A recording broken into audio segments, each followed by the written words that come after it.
คือพอเจ้าของเป็นเด็กน้อยโยมไปขอบักพร้าวน้ำหลวงปู่อยู่วัดเอาไม้สาวไปต่อยกับไม้สาวน้อยๆดอกเอาไปซัวบักพร้าวต่อยยังไงกับต่อยบ่ตกจักเถื่ออยู่เป็นชั่วโมง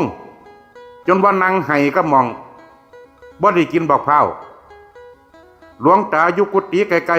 ๆมาเห็นบัดที่นี่เราก็เลยถามมึงไห้ยังเท้าผมต่อยบักพร้าวบ่ได้ครับบ่สั่นเด้โอ้ยหามึงเอ้ยกูละว่าแม่นหยังไม่สาวน้อยๆจังสั่นมึงกี่ต่อยได้ตีมึงคือบ่หางิมใส่ก็คือตะขอนั่นล่ะคล้ายๆกับตะขอเอามานี้เราเลยยางไปเอาก้อนตีตะปูของเรามามัดเสือกใส่แล้วก็ให้อาตมาต่อยไม้บัดที่นี่มึงไปต่อยขวนมันเด้อมึงจะไปต่อยหมองหน่วยมันอาตมาก็เลยต่อยบักพร้าวผลปรากฏว่าบักพร้าวโดน2-3 หน่วย